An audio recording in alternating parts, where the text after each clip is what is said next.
कहानी।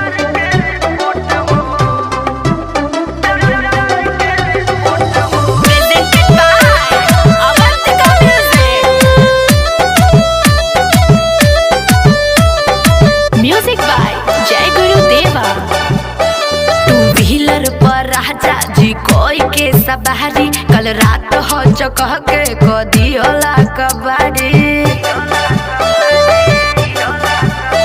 Two wheeler पर राजा जी कोई के सवारी, कल रात हो चका के कदी होला कबाड़ी। अरे नाच दे हला पियला में राजा राजा राजा। अरे खोल के पेटी कोट मारब चौकी पर चोट हो। अरे खोल के पेटी कोट मारब चौकी पर चोट हो। करे नाही पैबू हमर प्यार के रिपोर्ट हो। करे नाही पैबू हमर प्यार के रिपोर्ट हो।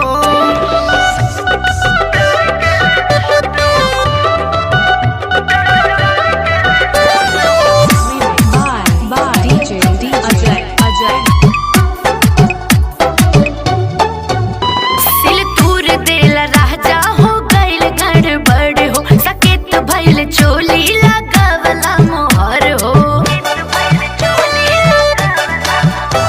सिल तूर देल राजा हो गइल गड़बड़ हो। सकेत भइल चोली लगावला मोहर हो।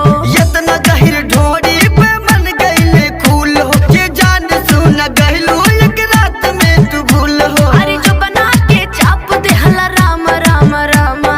खोल के पेटी कोट मारब चौकी पर चोट हो।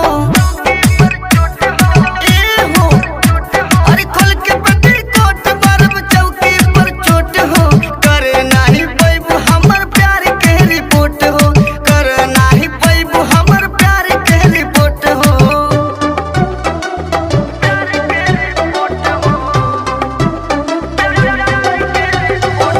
Presented by Avantika Music।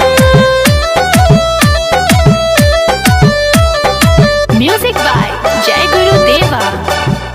अभी बड़े विजय मोहर नाजुक जवानी, ए